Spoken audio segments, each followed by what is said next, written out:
All right, everyone. One of the big takeaways from the third Democratic debate is that I should definitely buy an AR-15 at some point because it seems like the Democrats are dumb enough to try to actually ban assault weapons, which is, basically sporting rifles. It's so interesting that Beto says he wants to get weapons of war off the streets. I have, a revolver. Revolvers were actually used in combat in various scenarios, including black powder revolvers. The AR-15 has never been used by any standing military in the world, so I guess he's going to leave that alone.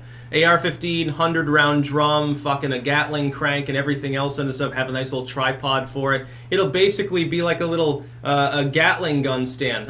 Perfectly okay. Or there's like the AR-10 and the AR everything else. The AR-10 is 5 steps less deadly, I guess, is the new meme. So Beto's off the wall. He doesn't understand the Second Amendment. He thinks of himself in an imperialistic manner, and it's really just fodder for the far left. He's hoping that people will buy his book, buy his merch, and he can get money. And what he's going to do is he's not going to become the president.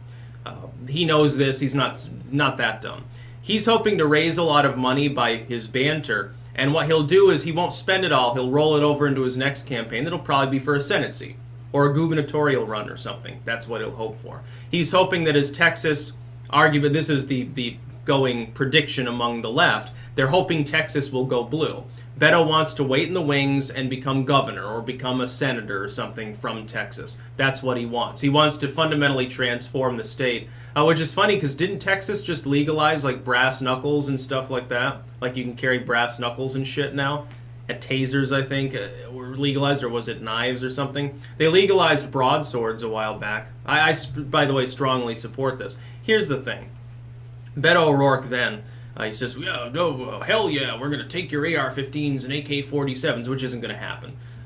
They wouldn't have the firepower to do so. The irony is that the anti-gun crowd doesn't have the capability physically of taking guns from those that support the Second Amendment. This is a good thing. And when people mention nukes and like Swalwell mouthing off, that's not going to happen.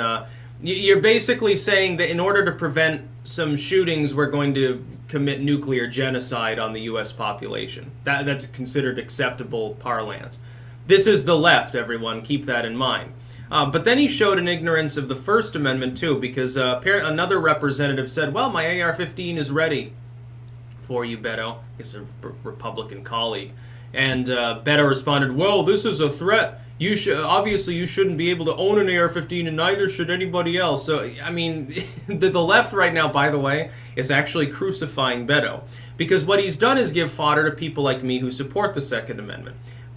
Here's a perfect example of the kind of people that we have to deal with. The anti-gunners. They're violent. They're the ones that are fomenting violence. We will take your gun by force. Essentially, we will shoot you if you don't stop shooting things. We're going to take your gun by force, fucking rip you out of your house in front of your family. And they get like a stiffy thinking about this. They're sadistic individuals. I think some of them get sexually off by this. It was interesting. I'm not like fronting for the dude or anything, but Ted Kaczynski, I believe, actually wrote about that, like the liberal mindset.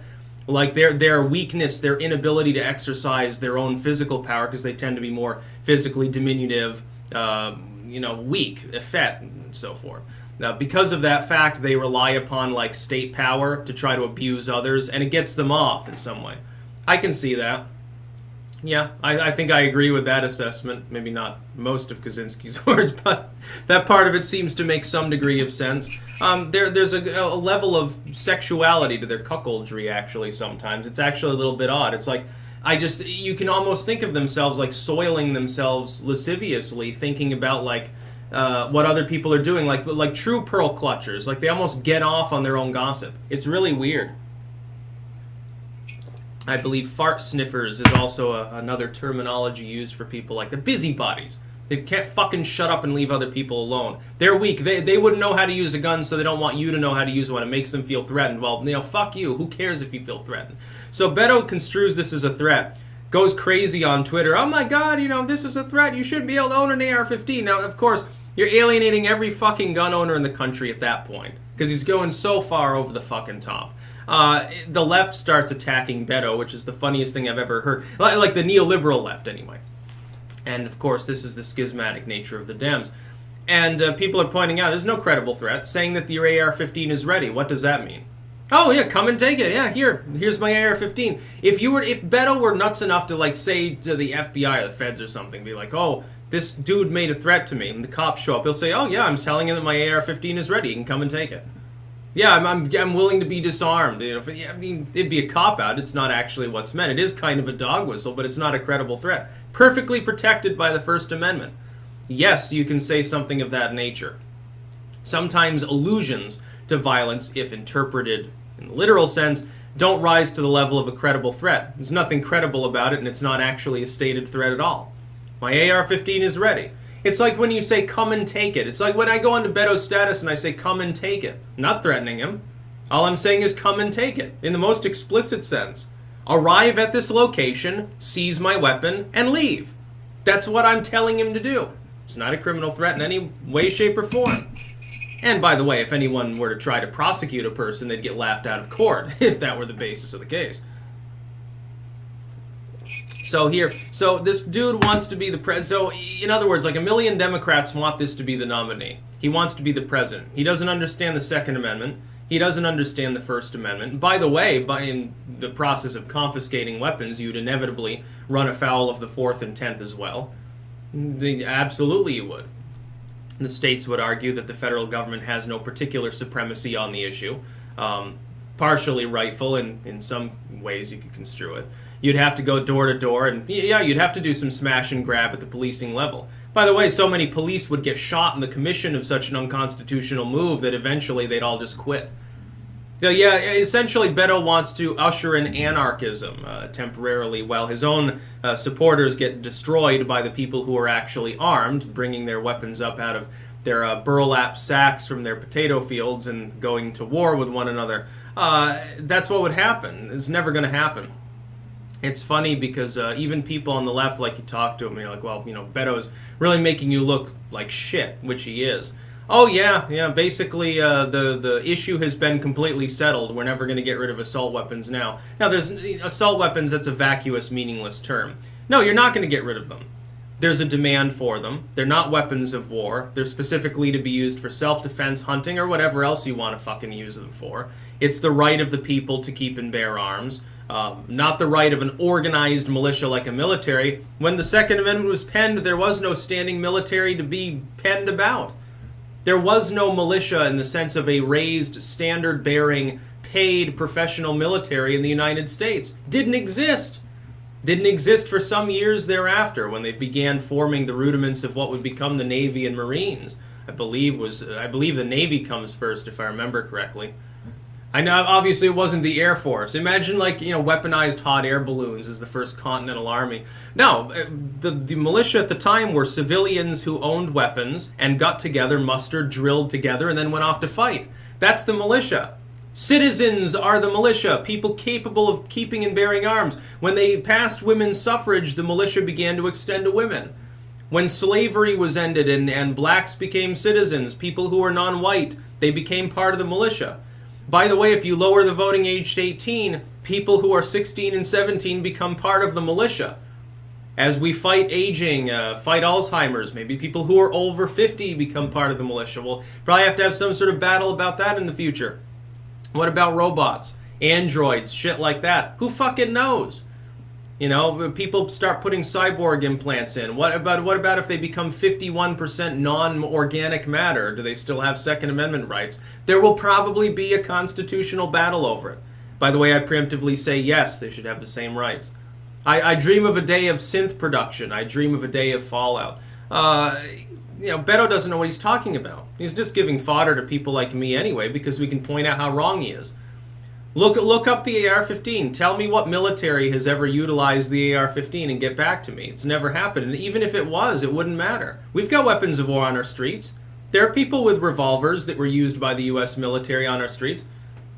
A lot of the handguns are at least based on military designs. The AR-15 topically is based on that in the aesthetic sense.